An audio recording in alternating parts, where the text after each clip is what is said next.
Shadows fall over my heart. तो हम Lami's theorem कहां लगाते हैं? जहां पर एक के पॉइंट से 3 वेक्टर लग रहे हो। मान लो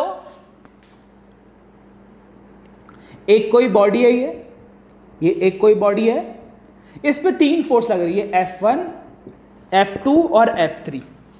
एक बॉडी पर 3 फोर्सेस लग रही है, F1, F2 और F3, और हमें इन तीनों फोर्स में से या तो कई बार रिजल्टेंट निकालना पड़ सकता है कि इन तीनों फोर्सेस का रिजल्टेंट निकालो, या फिर आ सकता है कि इन 2 फोर्सेस दे रखी है, तीसरी निकालो। समझ में आ रही है बात तुम लोग को कि किसी एक बॉडी पर जब 3 फोर्सेस लगती है तो वहां क्या लगती है बताओ? Lami's theorem. 2 मिनट रुकना, मैं वो डाल देता हूं।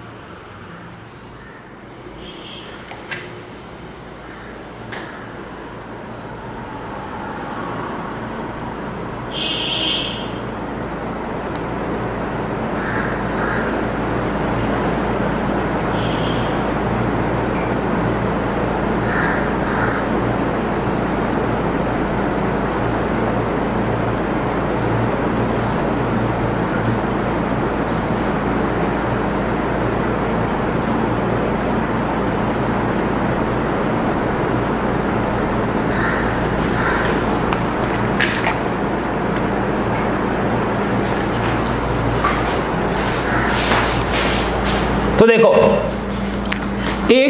एक बॉडी पर 3 अलग अलग फोर्सेस लग रही है, और हमें क्या निकालना है? कोई एक फोर्स दे देंगे, बोलेंगे बाकी की 2 निकालो। समझ में आ रही है बात? Yes sir. तो आपको कोई भी कुछ भी टाइप का पेयर बना के दे सकते हैं। तो हमें क्या करना है? सबसे पहले वो बॉडी बना लेनी है। बॉडी के ऊपर जो भी तीनों वेक्टर लग रहे हैं, वेक्टर 1 में वेलोसिटी भी हो सकती है, फोर्स भी हो सकती है, मोमेंटम हो सकता है, क्योंकि जितनी भी वेक्टर क्वांटिटी है सब में लग सकती है लेमिस थ्योरम। तो मान लो F1 फोर्स, F2 फोर्स और F3 फोर्स। होता क्या है, इसका फॉर्मूला ऐसे रहता है, F1 upon sine alpha is equal to F2 upon sine beta, और होता है F3 upon sine gamma. Alpha beta gamma, ये एंगल निकालना बहुत इंपॉर्टेंट है। ये फोर्स 1 है, तो याद रखना जो ये अल्फा होगा ना, ये क्या होगा? ये फोर्स 1 है। फोर्स 1 को छोड़ के बाकी जो 2 वेक्टर्स हैं, इस वेक्टर को छोड़ के बाकी 2 वेक्टर के बीच में जो एंगल होगा ना, वो कौन सा होगा बताओ? अल्फा। याद रखना आप लोग कि आपको लेमिस थ्योरम के अंदर अगर F1 निकालना है, अपॉन में आएगा साइन अल्फा, तो F1 का साइन अल्फा कैसे निकलेगा? बाकी 2 वेक्टर्स के बीच का एंगल। बताओ F2 के लिए बीटा कहां होगा? F2 का बीटा कहां होगा? जब भी आपको जोन सा एंगल निकालना है, जैसे बीटा निकालना है और F2 का निकालना है, तो F2 को छोड़ना है, बाकी जो 2 वेक्टर्स बचे हुए हैं उनके बीच का क्या होगा बताओ? बीटा। F3 का क्या होगा? F3 का एंगल निकालना है गामा, तो F3 का एंगल क्या होगा? F3 को छोड़ के बाकी जो 2 वेक्टर बचे हैं, ये वाला एंगल होगा गामा। क्लियर है? सही है। तो हमेशा याद रखना, मान लो इसमें बताओ क्या ये होगा अल्फा?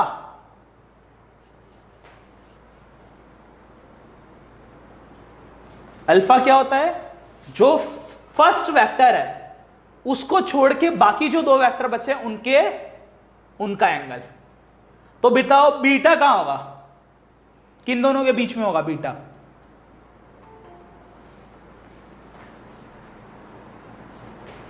बताओ बीटा कहां होगा? F1 और F3 के बीच। सही कह रहे हो, F1 और F3 के बीच में यहां होगा बीटा। और गामा कहां होगा? ये वाला ना, तुम्हारे मैथ्स में है क्या लेमीज थ्योरम बच्चों?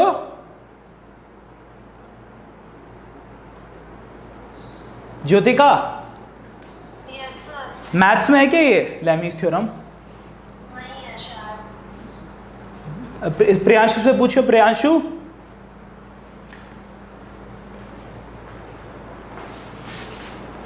क्या?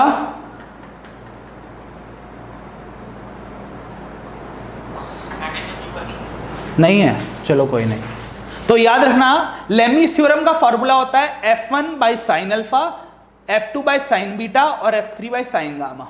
और इसमें हम कोई भी दो फोर्स निकाल सकते हैं अगर एक फोर्स दे रखी हो तो हमें, बस हमें एंगलों का ध्यान रखना है। अब देखो एक उस क्वेश्चन में सिखाऊंगा कि कैसे करना है, क्वेश्चन में सिखाऊंगा। इतना नोट कर लिया ना, वो फॉर्मूला नोट कर लिया? Yes sir. ठीक है।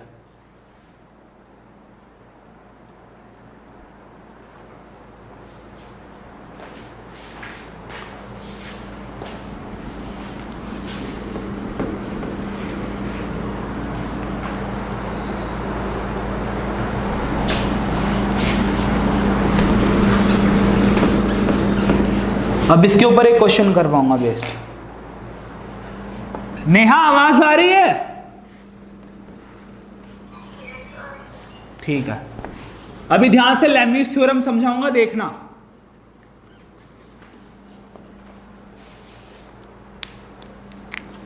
मान लो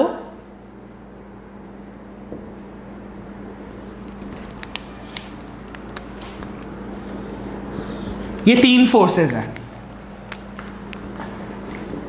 P, Q और R। P, Q और R, जिसमें से आपको ये दे रखी है 100 न्यूटन। ये दोनों पूछी है, Q पूछी है और R पूछी है। ये वाला एंगल बताओ कितना है? 90 डिग्री। ये वाला एंगल दिया है आपको 120 डिग्री। तो बताओ ये वाला कितना होगा बचा हुआ?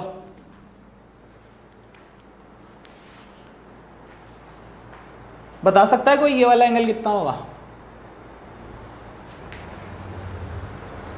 टोटल 360 होता है, 360 में से माइनस करके देख लो कितना आ रहा है।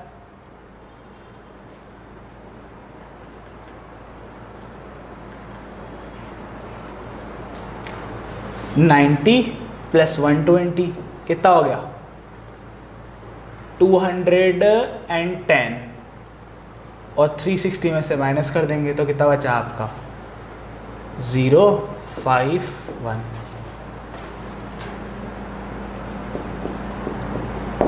150 डिग्री। अब कैसे करना है वो बता देता हूं मैं आप लोगों को। साइन 90 की वैल्यू होती है 1। साइन 90 की वैल्यू होती है 1। साइन 120 की वैल्यू होती है √3/2। और साइन 150 की वैल्यू होती है 1/2।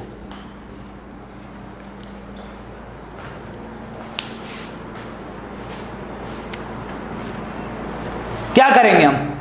P equal to Q equal to R। सबसे पहले लिखेंगे P equal to Q equal to R। नीचे आएगा साइन, इसके नीचे भी आएगा साइन, इसके नीचे भी आएगा साइन। ठीक है, जिया बताओ मुझे साइन का जैसे P है तो P का यहां एंगल कौन सा आएगा? 120 के। देखो P का एंगल निकालने के लिए आपको क्या करना है? जैसे P का एंगल निकालना है आपको, P का यहां नीचे एंगल डालना है, तो आपको P को छोड़ना है, P को छोड़ देना है। मान लो P नहीं है और बाकी दो जो बच गए उनका एंगल डाल दो यहां पर 120 डिग्री। तो अगर आपको P का निकालना है तो P को छोड़ दो, P को छुपा दो और बाकी जो दो वेक्टर बचे उनके बीच का एंगल लेना है। ठीक है नेहा? हमें Q का एंगल निकालना है तो हमें क्या करना चाहिए? क्या Q को छुपा देना चाहिए? अब हमें Q का एंगल डालना है तो हमें Q को छुपा देना चाहिए। तो Q का वेक्टर छुपाने पर ये दो बचेंगे वेक्टर, इन दोनों के बीच का एंगल है 150। अब हमें R का निकालना है तो R को छुपा देंगे, R को छुपाने के बाद P और Q बचे और उन दोनों के बीच का एंगल है 90। क्लियर है? अब जो जो हमें वैल्यूज दे रखी है वो डाल देंगे हम लोग। P की वैल्यू हमें दे रखी है 100, तो 100 बाय √3/2, एक तो ये आएगा, is equal to Q by sine 150 की वैल्यू 1/2, और यहां R अपॉन में कितना 1। पहले इन दोनों को इक्वल रखेंगे, पहले इन दोनों को इक्वल रखते हैं और फिर इसको और इसको इक्वल रखेंगे। तो Q कितना आ रहा है जरा देखते हैं। Q आ रहा है 100 बाय √3/2 इंटू 1/2, ये उधर जाके मल्टीप्लाई हो गया, 2 से ये वाला 2 कट गया और इसका आएगा आंसर 100 बाय √3 न्यूटन।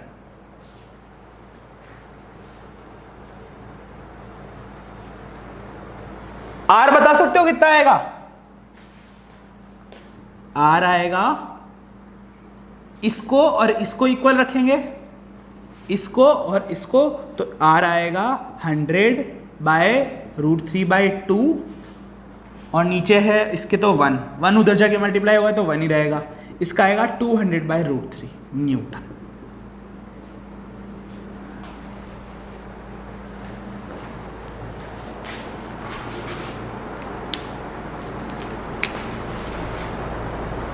समझ में आया कुणाल?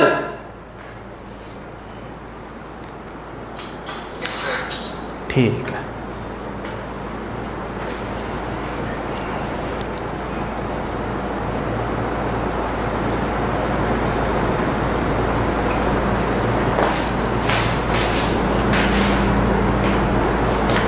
अगला क्वेश्चन दूंगा, समझ करके दिखाना।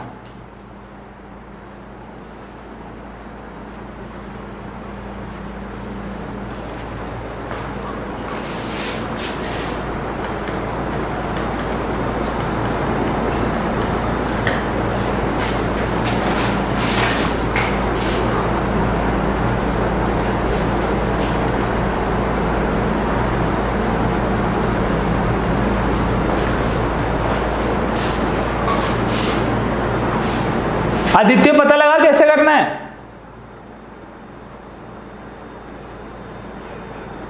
ठीक है।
एक बोट इधर जा रही है, वेलोसिटी ऑफ बोट है, बोट इस तरफ जा रही है 50 मीटर पर सेकेंड से, बोट इधर जा रही है आपकी।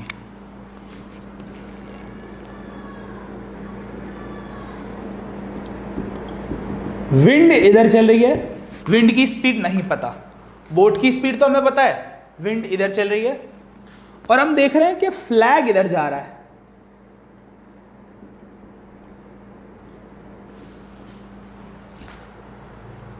बोट इधर जा रही है, विंड इधर चल रही है और एक फ्लैग उस तरफ फ्लटर कर रहा है, तो फ्लैग इस तरफ जा रहा है।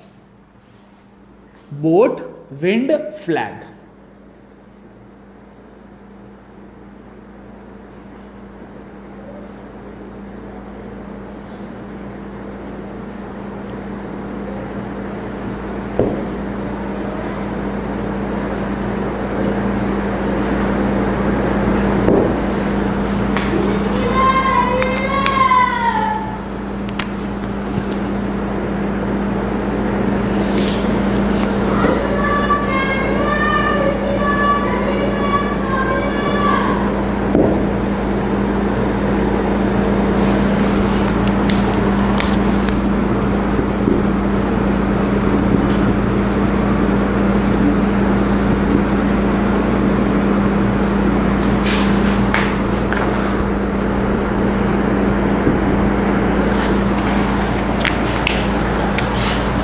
वेलोसिटी ऑफ फ्लैग निकालना है, वेलोसिटी ऑफ विंड निकालनी है, और साइन 30 डिग्री 1/2, साइन 120 डिग्री √3/2,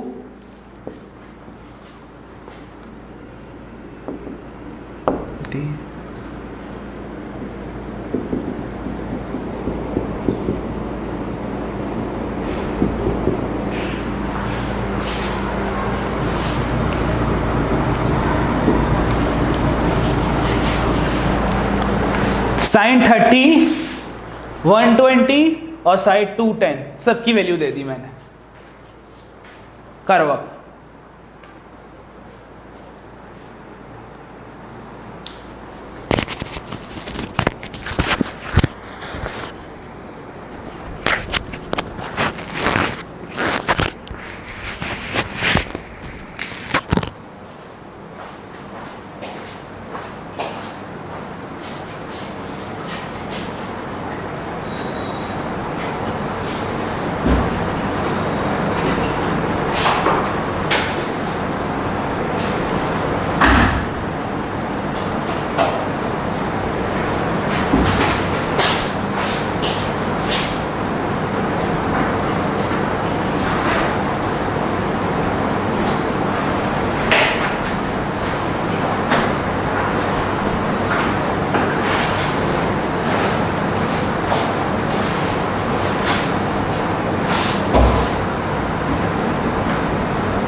कितना कितना आ रहा है?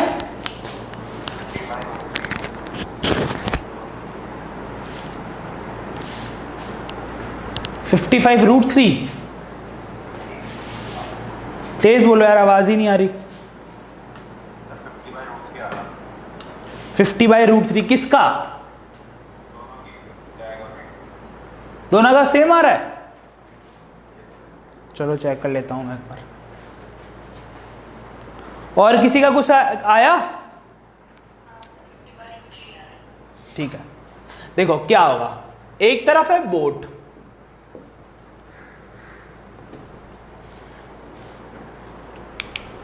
तो हम लिखेंगे बोट। फिर कौन है? फ्लैग, फिर विंड, तीनों की वेलोसिटी। इसके नीचे साइन क्या रखा तुम लोगों ने? बोट है, बोट वाले को छुपा के, बोट वाले को छुपा के बाकी इन दोनों के बीच का एंगल 120, इन दोनों के बीच का एंगल 120। सही है। फ्लैग है, फ्लैग को छुपा देंगे, बाकी इन दोनों वेक्टर के बीच में एंगल कितना है बताओ? कितना? 210। 210। फ्लैग को छुपा दिया, फ्लैग को छुपाया, ये दोनों वेक्टर के बीच का एंगल ये रहा। और विंड के लिए क्या आएगा? विंड को छुपाया, इन दोनों के बीच का angle sine 30 degree. Very good. तो इसका आएगा, वेलोसिटी ऑफ बोट है 50/√3/2, 50/√3/2। यहां आएगा 1/2 फ्लैग का, और विंड का भी आएगा 1/2। पहले इन दोनों को इक्वल रखेंगे, इन दोनों को, जिससे 2 से ये 2 कट गया, और इसका आंसर आएगा 50/√3। यही आ रहा है? Yes, sir. 50/√3, और इसका भी 50/√3 आएगा, क्योंकि इसमें भी हाफ से हाफ कट जाएगा। 50/√3, फ्लैग और विंड दोनों का 50/√3 आ रहा है। सही है।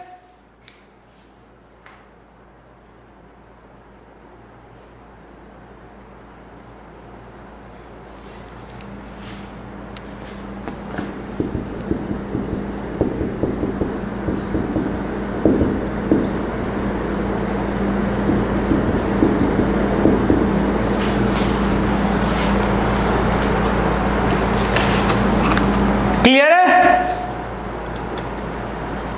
Yes, ठीक है, आ गया ना लेमीज थ्योरम लगाना।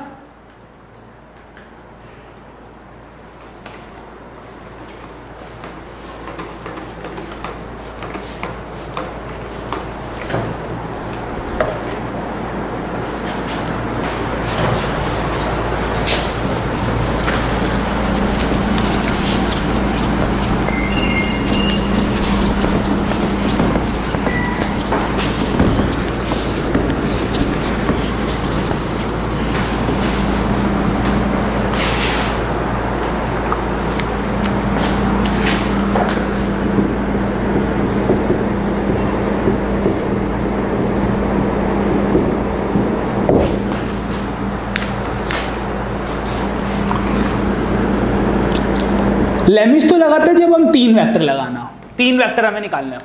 2 वेक्टर होते क्या होता है बताओ?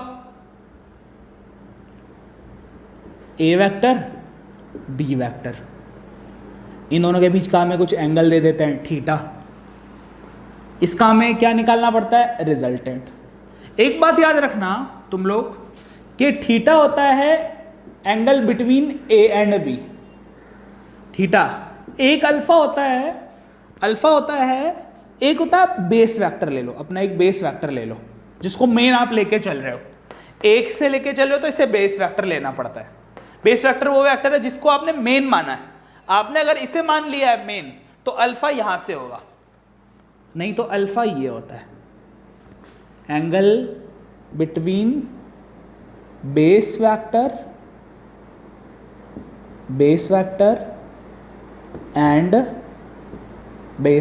And resultant. क्लियर है?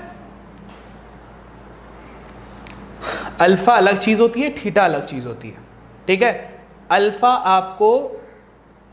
आपको रिजल्टेंट और बेस वेक्टर के बीच का एंगल बताता है, और ये किसके बीच का एंगल बताता है?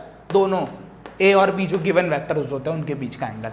और हमेशा रिजल्टेंट निकालने का तो फॉर्मूला ये रहता है √a² + b² + 2ab cos theta. इसमें थीटा काम आता है, रिजल्टेंट निकालने में थीटा काम आता है। और tan अल्फा निकालना आपको, तो इसके लिए फॉर्मूला होता है tan अल्फा निकालने के लिए b यानी कि वो b sin theta by a + b cos theta. ये वाला फॉर्मूला लिख लेना, ये दोनों फॉर्मूले। और ये बात याद रखना कि एक बेस वेक्टर लेते हैं हम लोग,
देखो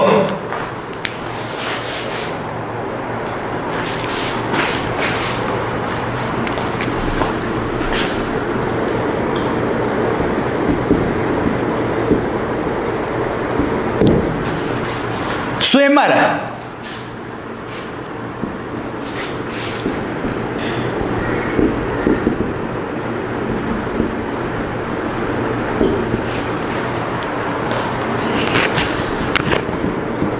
दो रिवर के किनारे हैं, बैंक 1 और बैंक 2, और उसका आपको मान लो कुछ भी बीच का डिस्प्लेसमेंट दे देंगे, कुछ भी आपको डिस्प्लेसमेंट दे दिया।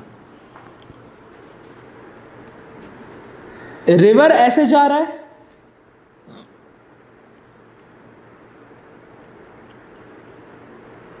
अगर स्विमर को यहां से वहां पहुंचना है, यहां से वहां पहुंचना है, तो क्या उसको सीधा जाना चाहिए या उसे ऐसे जाना चाहिए?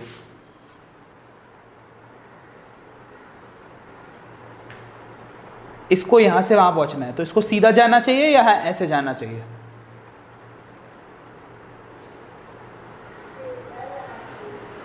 ये वाला?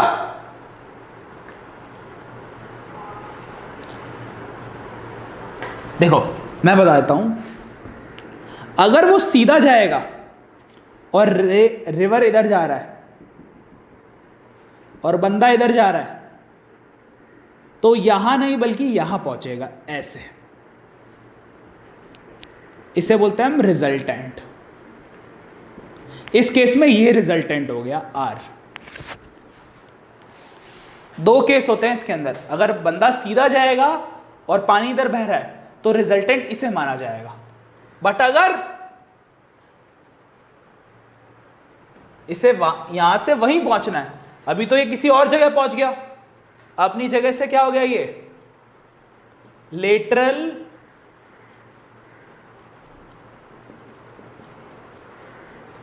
लेटरल डिस्ट्रैक्ट हो गया, यहां से वहां पहुंच गया, पहुंचना यहां था, लेटरल डिस्ट्रैक्ट हो गया। ये इधर निकलता है और रिवर इधर जा रहा है, मैन इधर जा रहा है, मैन ऐसे जा रहा है और रिवर इधर जा रहा है, तो बंदा क्या जाएगा, सीधा, और ये आएगा इस बार क्या, रिजल्टेंट। क्लियर है?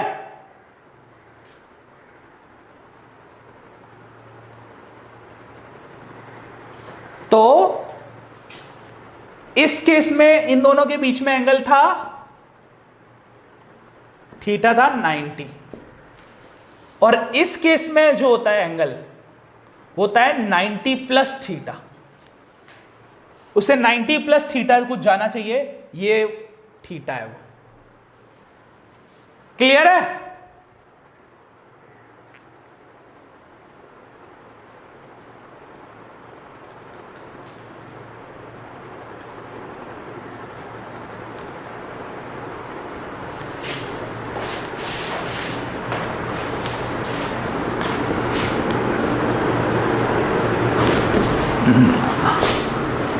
Ninety plus alpha.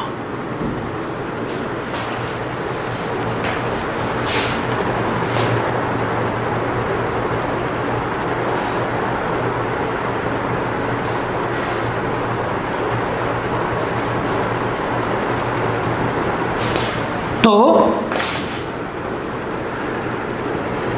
मान लो जो रिवर है वो 6 मीटर पर सेकेंड से जा रहा है और बंदा 8 मीटर पर सेकेंड से जा रहा है, तो उसका रिजल्टेंट कितना होएगा?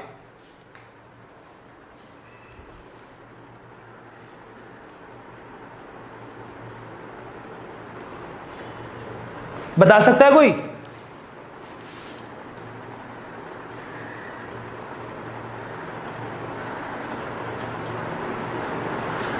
फॉर्मूला लगाता है, वेलोसिटी ऑफ मैन का square plus velocity of river का square plus velocity of man velocity of river cos theta. यहां डलेगा 90 डिग्री और कॉस 90 पूरा 0 होता है, तो यही तो बचेगा सिर्फ 8 का स्क्वायर प्लस 6 का स्क्वायर, 8 का square 64 plus 36 under root 100 10 metre per second, 10 metre per second. Sumit मेरी आवाज आ रही है? Sumit, Krish, Jiya, yes sir. जिया एक बात बताओ मुझे कि इसमें कितना वो अपनी पाथ से डाइवर्ट हो गया, ये कैसे पता लगेगा? अल्फा कैसे निकालेंगे?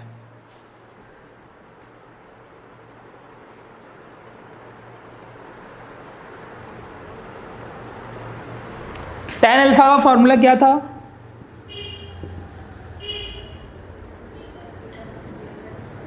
बी साइन थीटा प्लस ए plus B cos theta.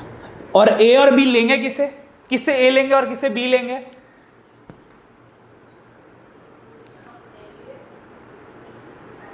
Man को। हमेशा बेस वेक्टर को ए लेते हैं, और बेस वेक्टर वो होता है जिसके साथ अल्फा जुड़ा हुआ होता है। एक तो रिजल्टेंट है और अल्फा इसके साथ जुड़ा हुआ है, तो ये है आपका ए है, ए इसे लेंगे। और बी वो होता है जो नॉन बेस वेक्टर होता है, तो इसका है ना आंसर आएगा 6 साइन 90 बाय 8 प्लस 6 कॉस 90। और कॉस 90 तो जीरो हो जाएगा, तो ये पूरा जीरो हो जाएगा, 6 1 बाय 8। तो ये आएगा शायद कितना, 3/4। tan अल्फा आएगा 3/4।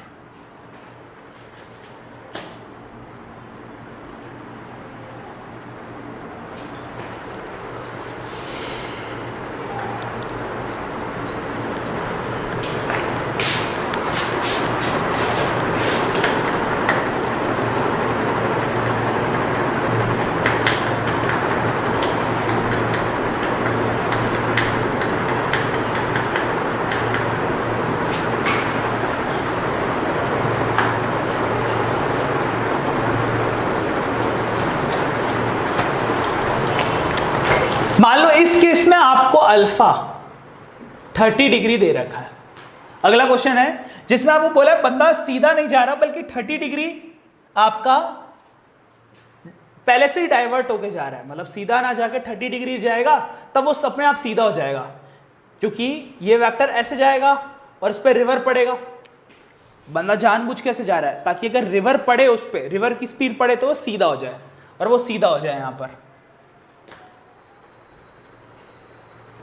इस केस में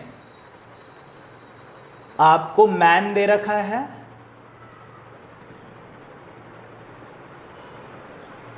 10 मीटर पर सेकेंड, रिवर दे रखा है आपको 6 मीटर पर सेकेंड, और रिजल्टेंट निकालना है। इस केस में निकाल के दिखाना रिजल्टेंट कितना आएगा। ये रिजल्टेंट आर, वो 10 दे रखा है, ये 6 दे रखा है।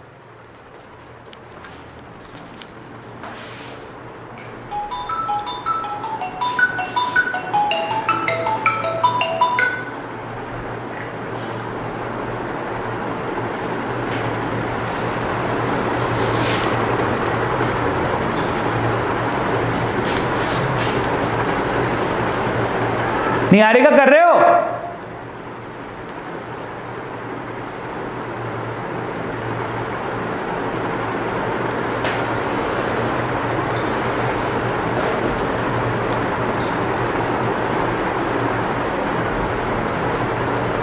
निहारिका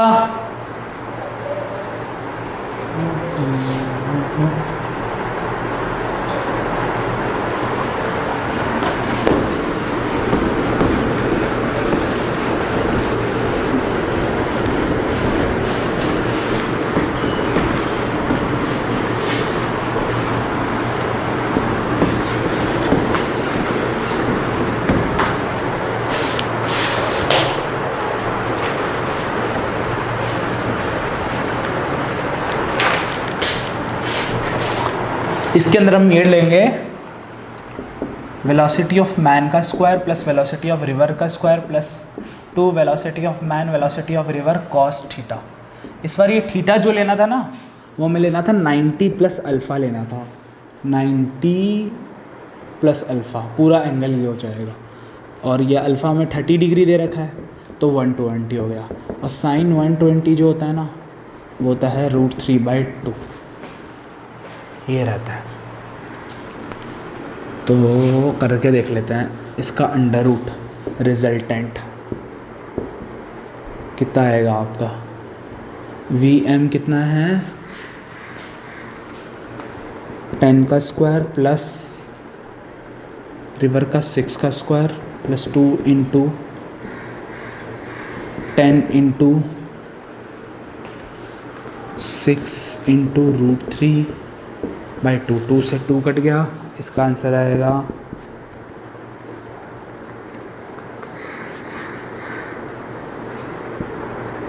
100 + 36।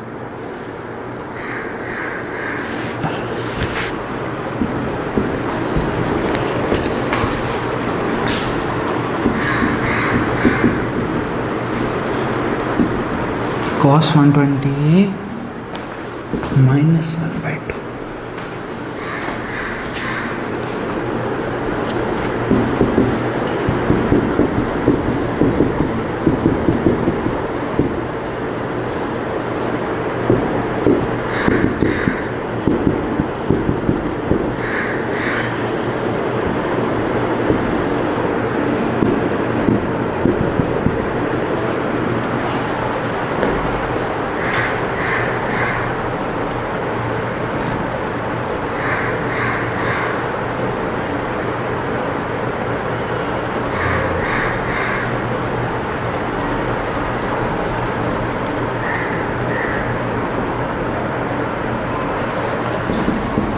√76 आ रहा है क्या किसी का?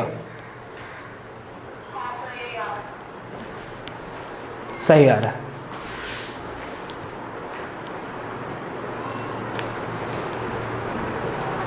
√76 मीटर/सेकेंड।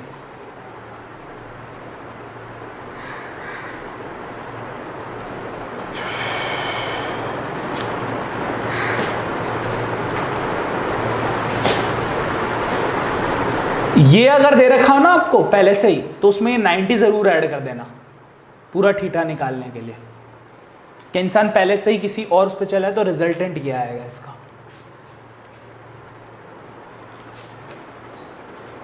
समझ में आया? दो अलग अलग केस।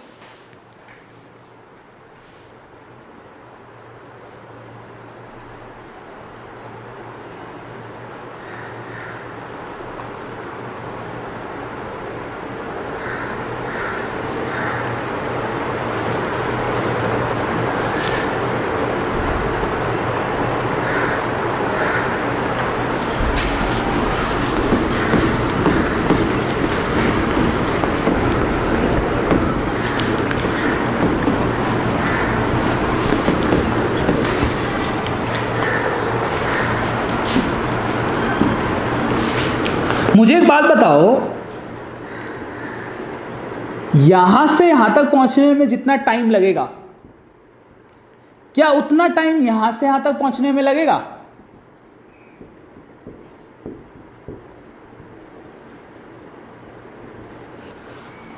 यहां से यहां जितनी देर में जाया जा सकता है, क्या यहां से यहां तक वहां उतनी देर में जाया जा सकता है?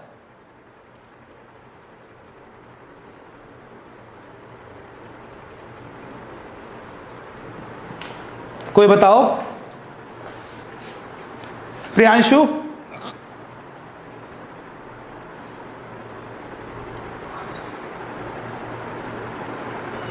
बता सकते हो?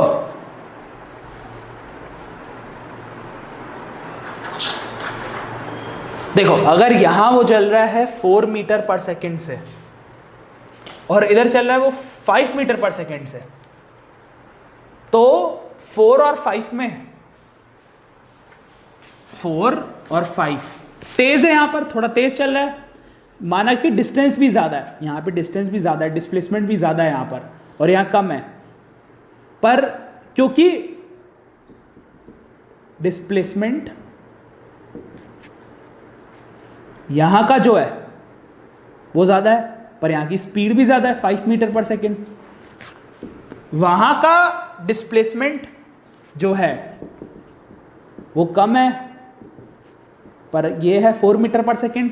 अब मान लो आपको ये वाला दे रखा है डिस्प्लेसमेंट, ये वाला डिस्प्लेसमेंट आपको दे रखा है 1 किलोमीटर, तो ये वाला कैसे निकलेगा बता देता हूं मैं आप लोगों को। ये ऐसे कर लेना कि एक डिस्प्लेसमेंट ये वाला हो गया, ये x मान लो, और ये वाला डिस्प्लेसमेंट 1 किलोमीटर है, क्योंकि दोनों का टाइम बराबर है, तो displacement by speed, displacement by speed बराबर रहेगी, तो x/5 इज इक्वल टू 1/4, और x आएगा 5/4 1.25 किलोमीटर। क्लियर है?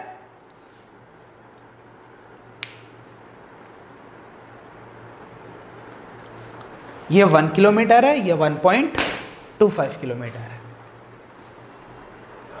हाँ हाँ, टाइम बराबर कैसे मैं बता देता हूं तुम लोग को। यहां उसे चलना पड़ रहा है 1 किलोमीटर, 1 किलोमीटर इतने में, वहां उसे चलना पड़ रहा है 1.25 किलोमीटर, पर स्पीड भी ज्यादा है उसकी। समझ में आ रही है बात? ये इससे 4 जा कटेगा तो 1/4 टाइम बराबर आ रहा है ना।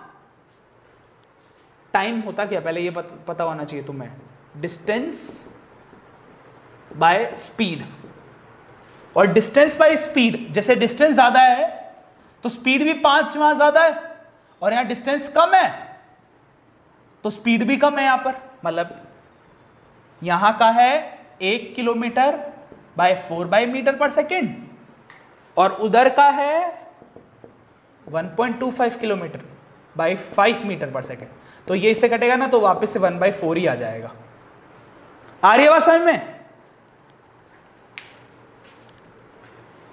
इसीलिए चाहे बंदा सीधा जाए चाहे बंदा टेढ़ा जाए, रिजल्टेंट में रिजल्टेंट इससे हमेशा ज्यादा रहता है, जिसके कारण दोनों का टाइम बराबर रहता है।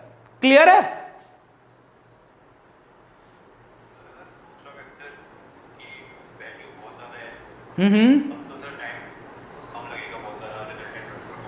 पर हमेशा जो क्या होता है, मैं तुम्हें थोड़ा सा लॉजिक समझा देता हूं यहां पर कि क्या चक्कर है, क्वेश्चन है क्या, वो आपसे चाहता क्या है मांगना।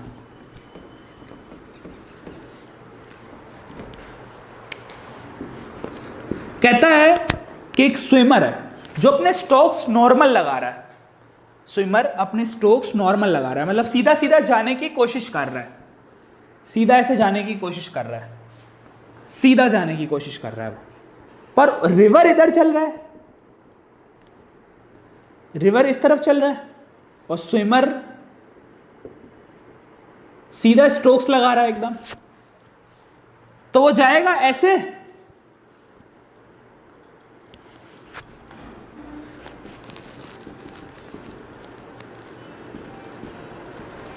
उसका फाइनल पाथ ये होगा, जाना ऐसे चाहता है पर रिवर के कारण ये बेंड हो जाएगा। अब मान लेते हैं कि इधर वो स्विमर इतने स्पीड से स्ट्रोक लगा रहा था, रिवर जो है वो इतने स्पीड से चल रहा है, तो मुझे बताओ ये वाला कितना आएगा फिर? दोनों के बीच का थीटा तो 90 डिग्री हो गया ना, तो यहां होएगा 4 का स्क्वायर प्लस 3 का square plus 2 into 4 into 3 cos 90। cos 90 पूरा ये जीरो हो जाएगा, पूरी ये पूरी टर्म जीरो हो जाएगी। तो ये आएगा 14 प्लस 9 √25, 5 मीटर पर सेकेंड से आगे बढ़ेगा। 5 मीटर पर सेकेंड से ये आगे बढ़ रहा है यहां पर। समझ में आया आता क्वेश्चन?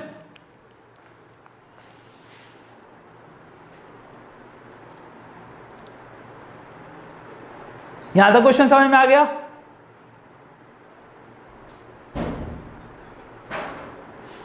अब इस क्वेश्चन में 2 मिनट रुकना आ रहा है।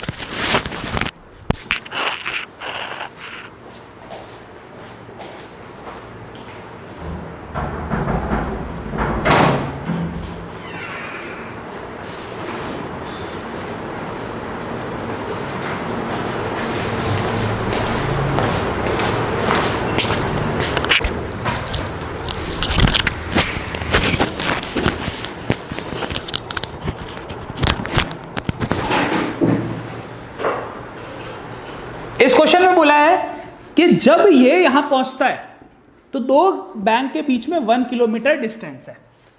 जब ये यहां पहुंचता है ना तो रिवर जो है रिवर वो 0.75 किलोमीटर आगे बढ़ चुका होता है। समझ लो, दो बैंक के बीच का डिस्टेंस 1 किलोमीटर है। कहते हैं कि ये बंदा जब अपनी फाइनल पोजीशन पे पहुंचता है जो कि ऐसा जा रहा है, उस केस में रिवर कितना चल चुका है? 0.75 किलोमीटर। और वो बंदा जाना चाहता था 1 किलोमीटर। फाइनल उसका डिस्प्लेसमेंट बताओ, फाइनल उसका डिस्प्लेसमेंट बताओ। तो सबसे पहले हमें ये डिस्प्लेसमेंट निकालना पड़ता है कि ये कितना है। कोई बता सकता है ये डिस्प्लेसमेंट कितना है बच्चों?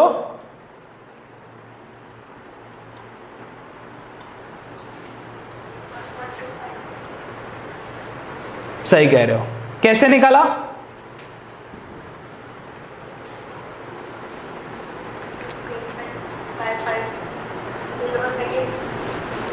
देखो एक तो हम टाइम वाला मेथड लगा सकते हैं, इसमें ना टाइम वाला मेथड लगता है जिससे आ जाता है आंसर।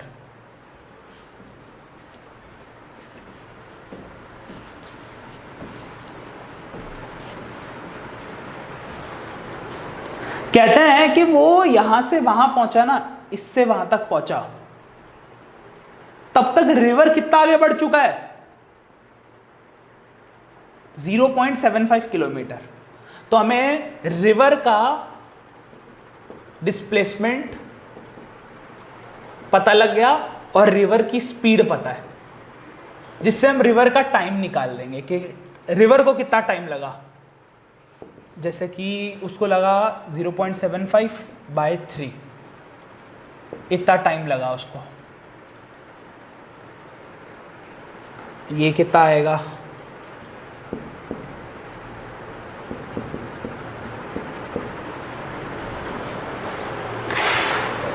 $75। किसी से कट रहे हैं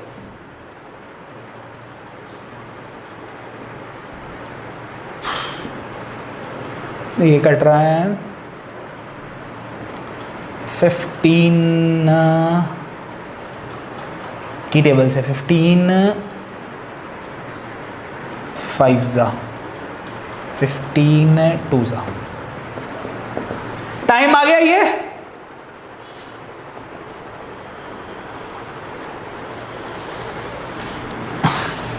जितने टाइम में रिवर इतनी यहां से वहां जा रहा है, उतने देर में ये वहां से वहां पहुंचेगा। क्लियर है?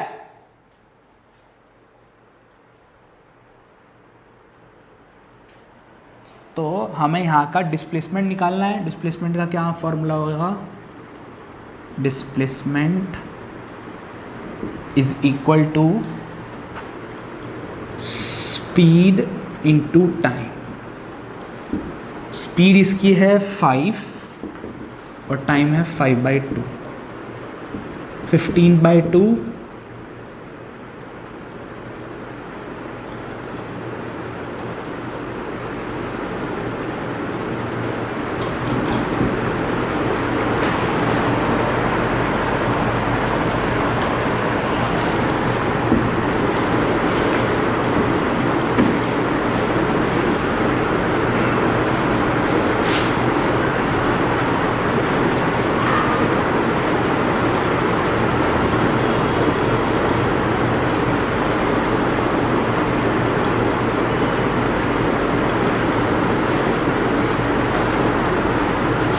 कैसे हो गया ये?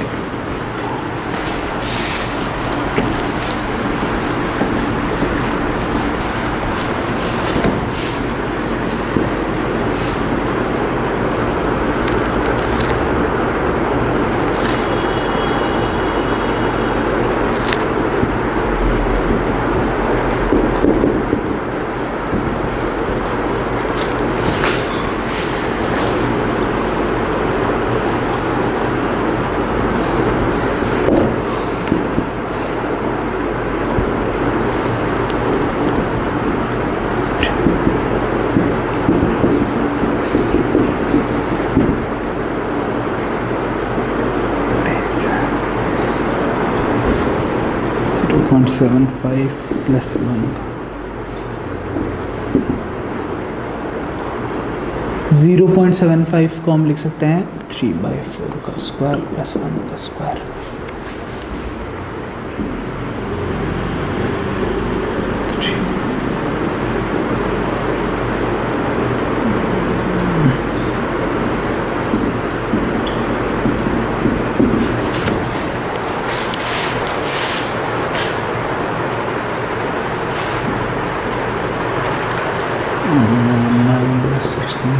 16 24/60।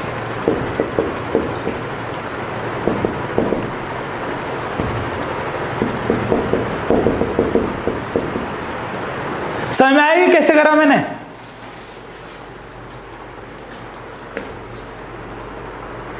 कि यहां का वो कैसे निकाला मैंने, डिस्प्लेसमेंट।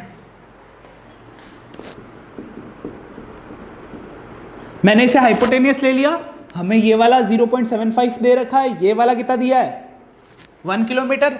ये निकालने के लिए मैंने पाइथागोरस लगा दी। 0.75 को मैंने 3/4 भी लिख दिया यहां पर, ताकि उसे करने में कैलकुलेशन आसान हो। समझ में आया इसके ये हाइपोटेनियस कैसे निकालनी है?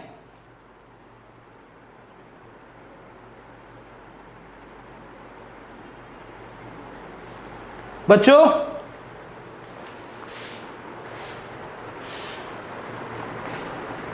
निहारिका, ज्योतिका, अब हम टाइम निकालेंगे। टाइम इसका और इसका, तीनों का टाइम निकाल सकते हैं हम लोग।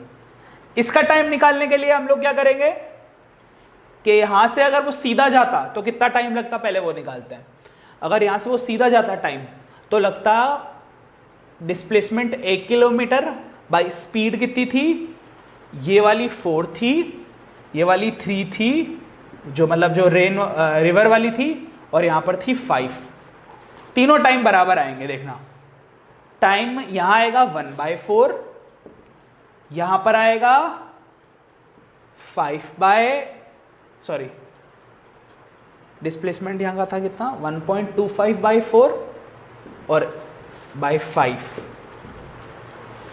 इसका डिस्प्लेसमेंट 1.25/5 और यहां का आएगा 0.7/3।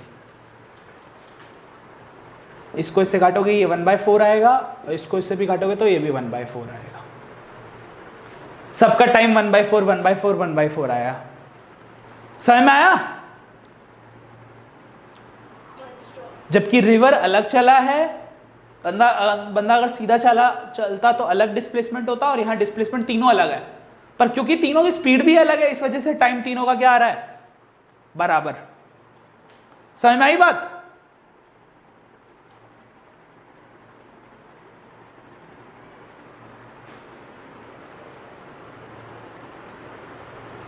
इसका डिस्प्लेसमेंट 1 किलोमीटर पर स्पीड थी 4, तो दोनों को डिवाइड करने के बाद 1/4।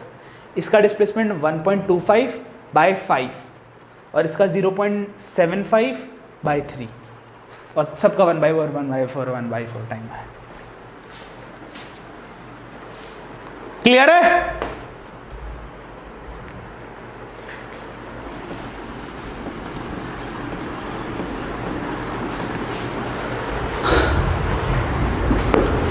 मुझे बताना आप जरा,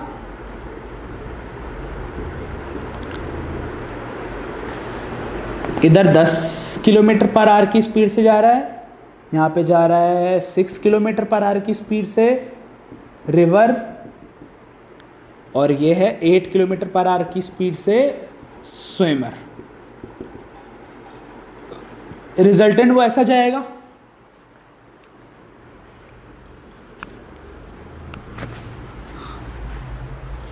यहां से यहां तक आपको दे रखे हैं 4 किलोमीटर। तो तीनों केस में जितनी देर में रिवर यहां पहुंचेगा, जितनी देर में स्विमर यहां जाता, जितनी देर में रिजल्टेंट हो रहा है, क्या तीनों टाइम बराबर आएंगे बच्चों?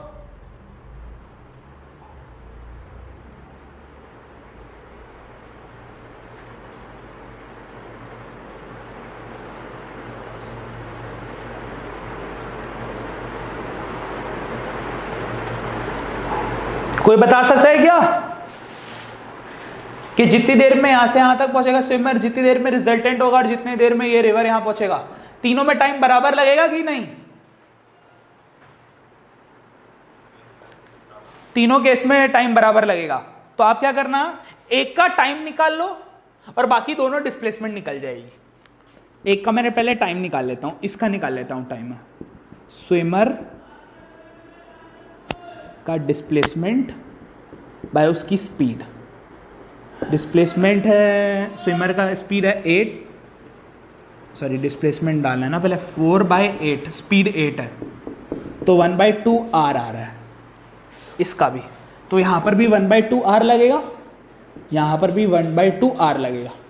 बताओ जितनी देर में स्विमर यहाँ तक यहाँ पहुँचेगा, रिजल्टेंट और वो वाला का डिस्प्लेसमेंट कितना होगा। हमें टाइम पता है और स्पीड पता है इस बार, तो हम इस बार हम डिस्प्लेसमेंट निकाल सकते हैं आराम से। दोनों का हमें पता है, टाइम इंटू स्पीड। कुछ नहीं करा मैंने, ये स्पीड को टाइम से मल्टीप्लाई कर दिया ताकि डिस्प्लेसमेंट आ सके। तो यहाँ टाइम तो 1/2 ही लगेगा, और यहाँ है 10, स्पीड 10 है, 5 किलोमीटर। अगर इधर 4 किलोमीटर है तो इधर 5 किलोमीटर होगा, फिर ये वाला आएगा 3 किलोमीटर। क्लियर है? 3 किलोमीटर हमें ये बता रहा है कि जब तक बंदा वहां पहुंचेगा ना, तो जब बंदा वहां पहुंचेगा तो स्विमर रिवर इतना आगे बढ़ चुका होगा, 3 किलोमीटर। सही है? Yes, sir. इस तरीके से याद रखना कि तीनों का हमेशा टाइम बराबर रहता है। एक किसी से टाइम निकाल दो, बाकी जो भी पूछा हो दूसरी चीज डिस्प्लेसमेंट वगैरह वो मल्टीप्लाई करके निकाल दो। सही है?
हार्बर जानते हो तुम लोग?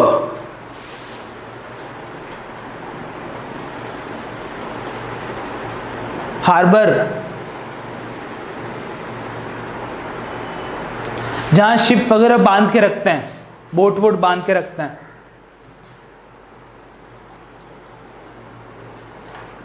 तो बोलते हैं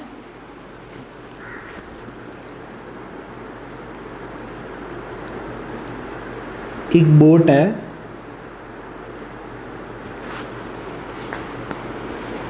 जिसके ऊपर एक फ्लैग बंधा हुआ है।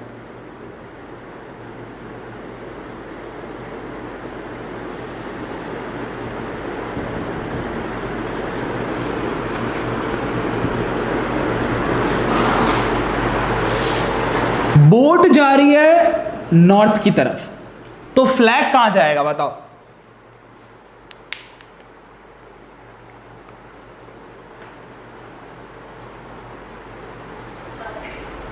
साउथ की तरफ। हमेशा याद रखना, बोट जिस तरफ जाती है ना, फ्लैग पे वेलोसिटी हमेशा उल्टी तरफ लगती है।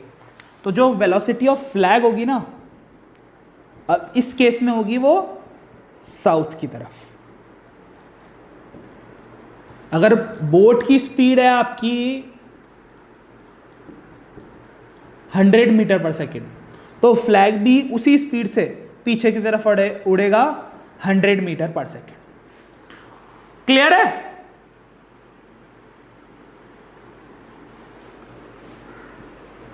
इस तरफ ईस्ट है। अब बोलता है बिल्कुल नॉर्थ, और ये ईस्ट, बिल्कुल नॉर्थ ईस्ट पर विंड चलने लग गई, बिल्कुल नॉर्थ ईस्ट पर। मतलब बताओ ये वाला एंगल कितना है?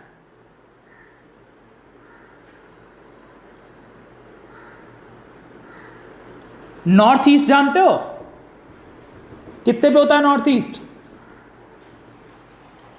नॉर्थ और ईस्ट के बीच में बिल्कुल 45 होता है नॉर्थ ईस्ट। क्लियर है?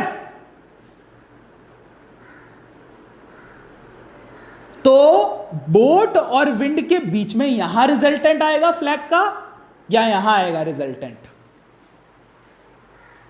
बताओ।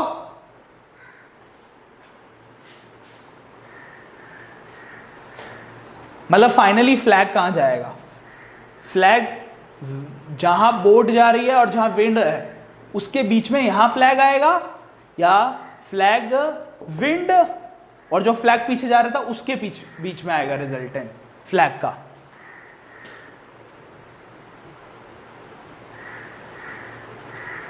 बताओ। चलो एक बार फिर से क्वेश्चन। क्या ज्योतिका? नहीं, देखो समझो, दोबारा क्वेश्चन समझो। जाहिर सी बात है, अगर कोई भी बोट नॉर्थ पे जा रही है तो उसका फ्लैग तो पीछे जाएगा ना। तो एक तो हम ये लेंगे वेक्टर, फिर मान लो हवा इधर चलने लग गई नॉर्थ ईस्ट पर, ये दोनों का एंगल 45 है, यहां विंड चल रही है, तो फाइनल फ्लैग की पोजीशन जो आएगी ना वो यहां आएगी, इस तरफ कहीं आएगी, उधर नहीं आएगी, क्योंकि एक फ्लैग इधर जा रहा है और एक विंड का वेक्टर वो है, यहां आएगा फ्लैग फाइनल पोजीशन। क्लियर है? और एंगल जो है ना हम 45 नहीं लेंगे बल्कि ये लेंगे हम 180 माइनस 45। कितना एंगल हो गया आप दोनों के बीच का? थीटा 135। क्लियर है? विंड आपको विंड दे दिया आपको, मान लेते हैं 50 मीटर पर सेकेंड, बोट जा रही थी 100 मीटर पर सेकेंड से, तो हमें tan अल्फा निकालना होता है। अल्फा है ना हमेशा इससे लेना कि अच्छा भला फ्लैग पीछे जा रहा था पर विंड के कारण वो अपनी पोजीशन चेंज कर लेगा, अच्छा भला फ्लैग पीछे जा रहा था पर विंड के कारण वो अपनी पोजीशन चेंज कर लेगा, अल्फा। तो ये हमारा ए वेक्टर होगा, ये बेस वेक्टर बन जाएगा, और ये हमारा बी वेक्टर होगा। और फिर tan अल्फा की फॉर्मूला डाल देंगे, B sine theta by A plus B cos theta, और यहां आएगा बी कितना है? B B B B B ये है 50 into sine 135 by 100 plus 50 cos 135। ठीक है?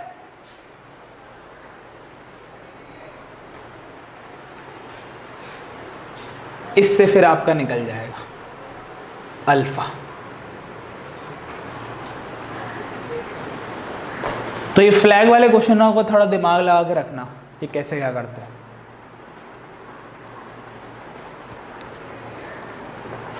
जी अब बात समझ में आई? और अल्फा इसी से लेना, उससे मत लेना, क्योंकि वो तो पहले से ही किसी एक्सिस पे नहीं है, ये ऑलरेडी एक एक्सिस पे, तो अल्फा यहीं से लेना। डन?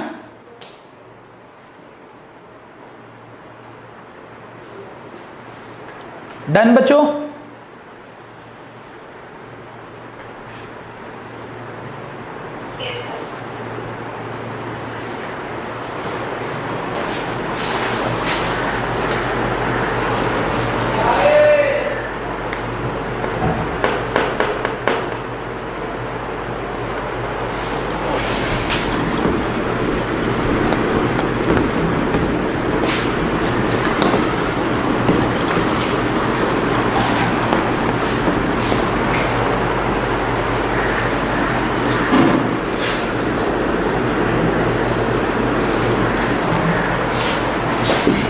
और एक और बात याद रखना, डॉट प्रोडक्ट में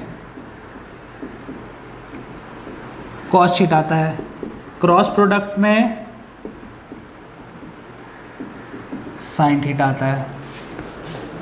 तो बताओ I cap dot I cap क्या होता है, और I cap cross I cap क्या होता है?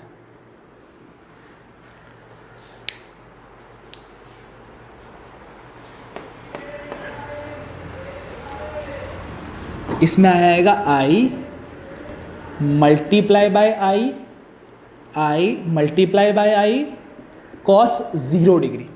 क्यों? दोनों एक्स है, दोनों एक्स एक्सिस है तो कॉस 0 डिग्री होगा। और इसमें आएगा आई साइन 0 डिग्री, जिसके कारण आई क्रॉस आई 0 होता है और यह आई स्क्वायर होता है।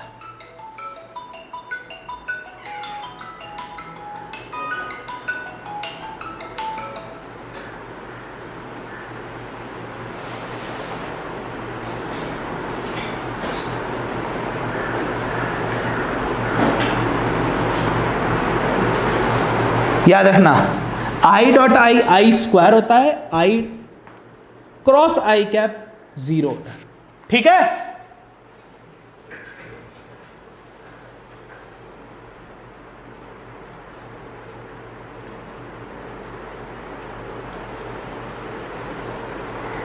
क्योंकि दोनों आई के बीच में यहां कॉस 0 आएगा या साइन 0 आएगा। कॉस 0 तो 1 हो जाएगा और यहां आई स्क्वायर इंटू 0 हो जाएगा तो वो पूरा 0 हो जाएगा। छोटी छोटी बातें जो याद रखनी चाहिए हमें।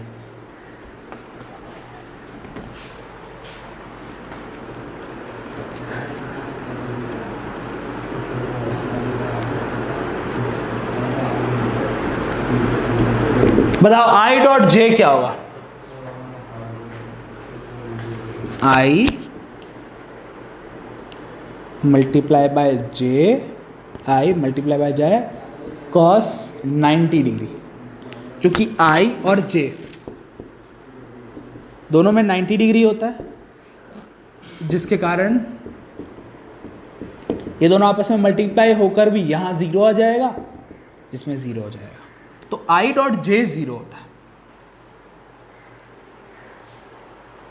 ठीक है?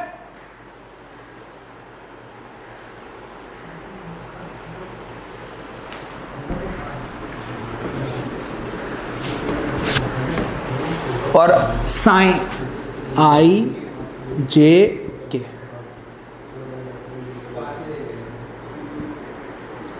इन दोनों का क्रॉस प्रोडक्ट, इन दोनों का क्रॉस करेंगे तो ये आएगा। जैसे आई क्रॉस जे करेंगे तो आएगा के कैप, जे क्रॉस के करेंगे तो आएगा आई कैप, और के क्रॉस आई करेंगे तो आएगा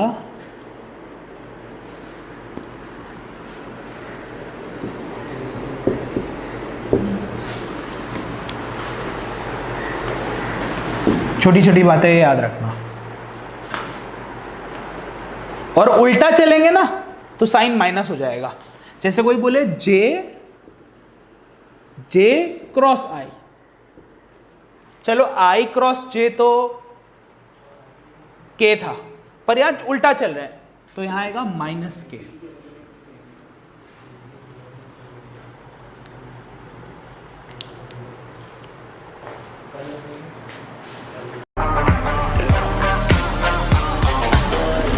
Shadows fall over my heart.